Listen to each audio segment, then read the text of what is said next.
Hey, good morning, everyone. It's Tuesday, October 28th. I'm Mark Dent here with Katherine Laidlaw, and this is the Hustle Daily Show.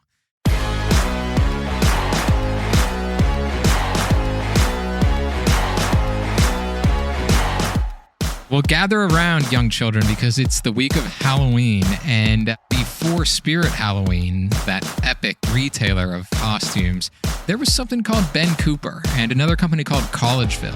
And before anyone had really made Halloween a big business, they did.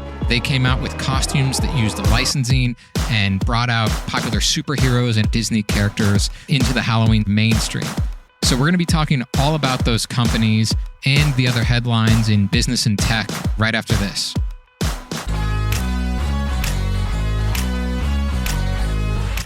Using only 20% of your business data is like dating someone who only texts emojis. First of all, that's kind of annoying. And second, you're missing a lot of context. But that's how most businesses operate today, using only 20% of their data, unless you have HubSpot, where all the emails, call logs, and chat messages turn into insights to grow your business, because all that data makes all the difference. Learn more at HubSpot.com.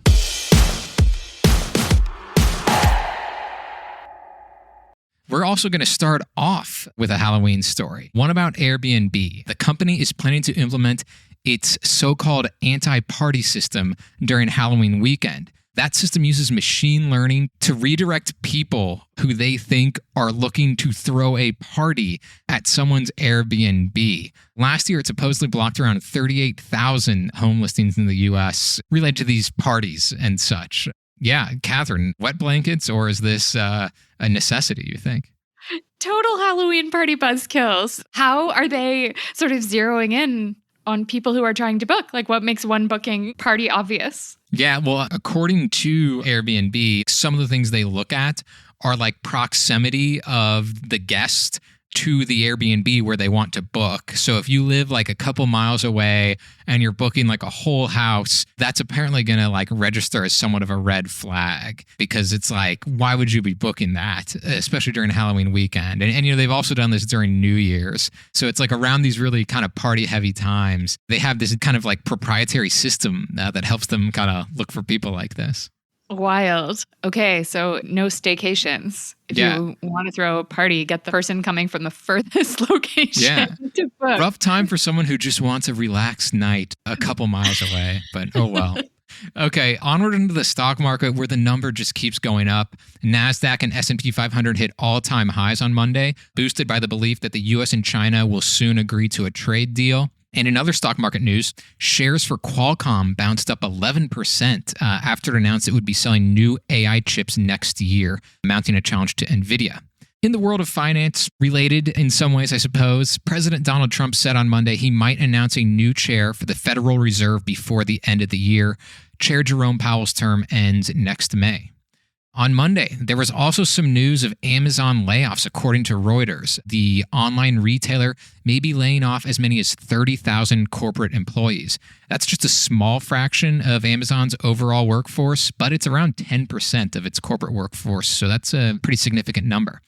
There was also some juicy Elon Musk news on Monday, which had just a lot of news. Anyway, so what's happening with Tesla is the company's board chair, Robin Denholm, warned that the company might lose Elon Musk as CEO if it doesn't approve a pay package for him of $1 trillion, trillion with a T. This pay package has been discussed over the last couple of weeks, and Denholm noted in a letter that Tesla needed Musk or it would risk being, quote, just another car company. And finally, one more holiday story for you, but this one a little bit later on in the holiday season. According to PayPal data, half of U.S. holiday shoppers plan to use buy now, pay later services this year. This will supposedly lead to more spending, anywhere from 62% to 91% higher average order values, according to PayPal. Some 50% of adults who have used buy now, pay later have had at least one financial hardship, and 16% have reported missing a payment, according to a recent YouGov survey. Oh man, it's going to be a spendy holiday season.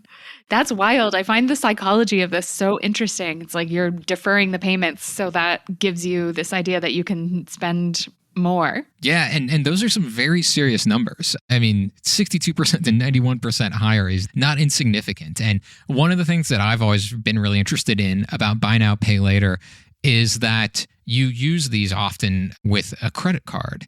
And it's like the credit card itself is technically a buy now, pay later, but this is chopping up the buy now, pay later into, different smaller installments. There's frankly a lot of danger in using your credit card too often. And with this, it just sort of adds to that danger. Certainly this helps people buy things, but it's also something that, I don't know. I mean, I guess you could argue the motto for buy now, pay later could just be something like, well, we're not quite as bad as payday loans or something like that. I don't know. That's right. Not quite a loan shark. Yeah, it's terrible. I don't know. Your uncle doesn't need the really fancy whiskey. You can go for like the middle of the road one, Yeah, exactly. He'll be happy no matter what, I can assure you.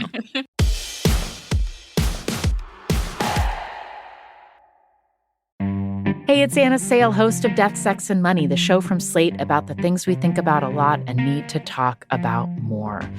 Many of us have something going on behind closed doors, like a listener we called Elizabeth, who told us she's a hoarder. I see mess beyond probably what most people think of when they think of mess. We'll work through it all together on Death, Sex, and Money. Listen wherever you get podcasts.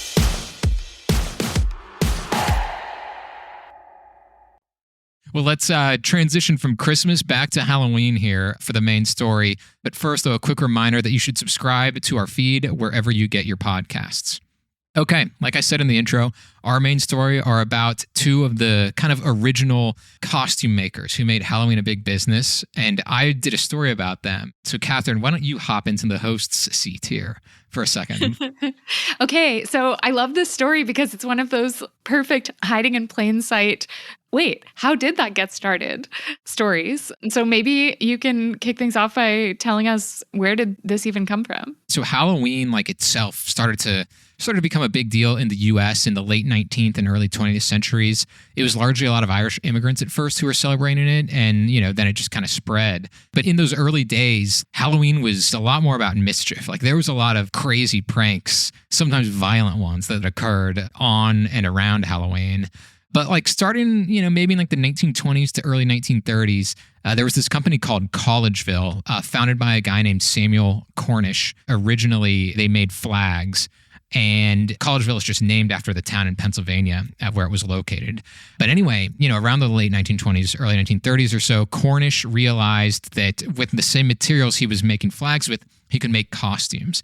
And not too long after that, a guy named Ben Cooper and his brother Nat Cooper, they found their own costume company called Ben Cooper Inc. They were in Brooklyn, New York. And yeah, they started to just do things differently because costumes before then had just been simple things like ghosts and witches. Do you know sort of what kind of costumes they first brought onto the scene? Well, I mean, they did sell the ghosts and the witches for sure also. And by ghosts and witches, I mean people, like it was literally just cut the eyelids into the sheet type of costume is what people did. So they made those too. But one way that they changed is they did kind of introduce like having like plastic masks, which weren't necessarily all that common before. And they were able to mass produce them, which was significant. But the big thing that they did was that they were like, forget witches, forget ghosts. Let's do characters from novels, from comic books, and once the 1950s came around, from television. I was just thinking like TV would have a huge impact on the sort of pop culture synchronicity going on there. Yeah. I mean, the opiate of the masses, right? Like had to have a huge effect.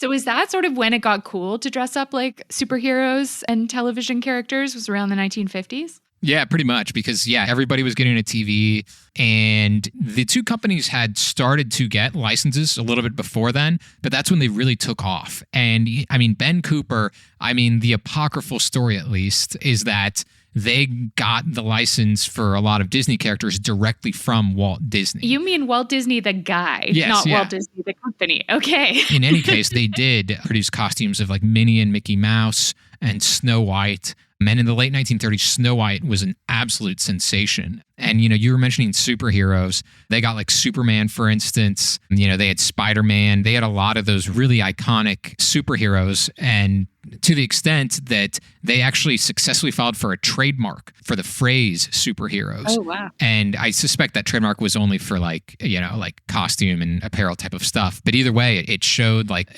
kind of a lot of foresight in thinking that these things were going to be a huge deal, which superheroes still are today, obviously. And alongside Ben Cooper, is Collegeville also sort of competing for licenses with these companies for all these great characters? Like, I like the idea of these two companies kind of going head to head. Who's going to win? Yeah, they were. It wasn't like necessarily like intense competition, but it certainly was, at least according to an expert who I talked to who's done a documentary on Ben Cooper before. And where they didn't really get, some of the big superheroes, Collegeville still had some, pretty successful licenses in like the, 60s and 70s. They had like Jaws when that came out. They had the Lone Ranger, Woody the Woodpecker, Looney Tunes, Star Trek. So some really important characters. These licenses, they really only mattered for like 1 year. Like costumes would usually be in for 1, maybe 2 years, and then they wouldn't sell anymore, with the exception of some like, Superman and the Looney Tunes and things like that. So Collegeville and Ben Cooper, they had their own connections with Hollywood and with toy companies and things like that, so they could get a head start on what they thought would be popular. Other times, those companies would approach them and say something's really popular. And in like the early 1980s, there's a really interesting story of how Collegeville got E.T. A lot of the times they'd be pitched some new character, and because of just like, they wanted to keep it on the down low, they couldn't really even learn exactly what the character was, and they'd have to just think, okay, we trust that this will be a big deal. It's a Spielberg movie. And so they got E.T., in 1982. And that was based just on sort of seeing his hand, right? That's the story. Light up hand? Yeah, according to Rob Caprilazzi, who I talked to about this story, who's an expert in all this. Yeah. I love the cloak and dagger sort of keeping things under wraps element of this as well. Yeah. Okay, so what happened to the brothers Cooper? As everyone knows, you can't buy Ben Cooper costumes or Collegeville costumes anymore, at least not new ones. They started to struggle in the 80s, and Ben Cooper, it wasn't all their fault. It wasn't just the story of, a long-time business decline. But in 1982, the Tylenol murders happened. For those who don't know, that's when 7 people in Chicago consumed Tylenol that had been tampered with. It had potassium cyanide in it, and they died. And it led to this crazy panic throughout the country. And that happened like a month before Halloween. And so a lot of people did not want to send their kids trick-or-treating. So sales for that holiday were really low, and they continued to be pretty low for a few years. And then when Halloween bounced back in the late 80s, the holiday had just kind of changed. There was a little bit more protecting your kids and being like, why don't you guys have a party instead of going trick-or-treating? And so that led to costume contests. And then, adults also started to celebrate Halloween more, and they didn't want to wear some lame plastic costume from Ben Cooper or Collegeville. And some of these kids didn't even want to do that anymore because they wanted something that stood out, that was unique instead of mass-produced. Right. A little bit more elaborate, more work for the mothers at home at the time. Yes. That's what my mom would have said. Yeah. Okay. Interesting. And that sort of takes us to today, which I have to say, when I read your story, I was not expecting the Tylenol murders cameo. That threw me for a bit of a loop. And that story remains unsolved even to this day, to add sort of a spooky coda. Right. And there's a Netflix documentary on streaming about the Tylenol murders that's fairly new. So. Yes, that I think has come out within the last year. That's right. Yeah. Thanks so much for sharing that costume deep dive with us. Yeah. And I think the Ben Cooper and Collegeville, you might be able to get some on eBay for people who are just complete stans or just interested after hearing this. They are available used. The nostalgia market never runs out. No, it doesn't.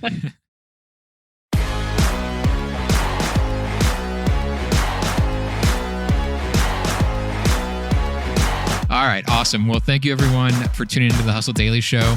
We're a proud part of Hubspot Media. Our editor today is Robert Hartwig, and our executive producer is Darren Clarke.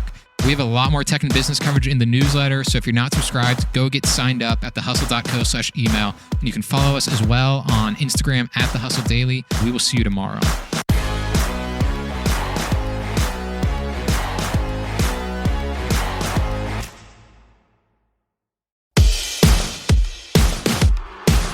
Hey everybody, I've been listening to this great show lately. It's called The Next Wave, Your Chief AI Officer, hosted by Matt Wolf and Nathan Lands, and it's brought to you by the Hubspot Podcast Network, the audio destination for business professionals. So you can catch The Next Wave with Matt Wolf and Nathan Lands, leading AI creators who are your guiding light in the AI and technology frontier.